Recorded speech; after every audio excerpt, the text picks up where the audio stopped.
Let's face it, unexpected expenses happen. Maybe your car needs repairs, or that surprise medical bill lands in the mail. Suddenly, you're staring down a financial tightrope and wondering where to turn. One name you might see popping up is floatme. They advertise small, quick loans to bridge the gap until payday. Sounds like a lifesaver, right? But before you dive in, is floatme really a good financial decision? Let's take a deep dive and see if floatme can keep you afloat, or if it might actually sink your financial ship. What is floatme? Floatme positions itself as a financial safety net. They offer small dollar loans, typically between $50 and $100, designed to be repaid on your next payday. The application process is quick and easy, often done entirely through their app. Once approved, the funds are deposited electronically into your checking account.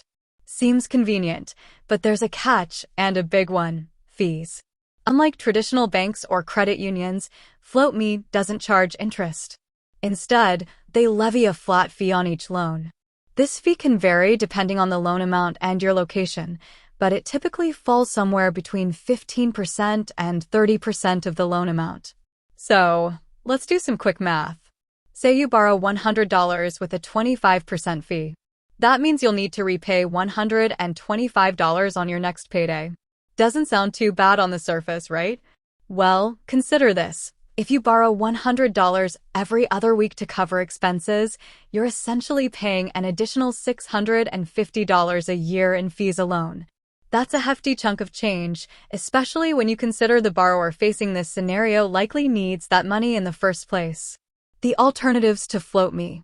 Thankfully, there are other options available before resorting to floatme's fees. Here are a few to consider. Negotiate with billers. Many companies are willing to work with you on payment plans, especially if you contact them proactively.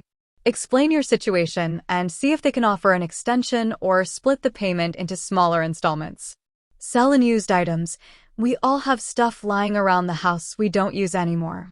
Consider listing unwanted clothes, electronics, or furniture online or at a local consignment shop.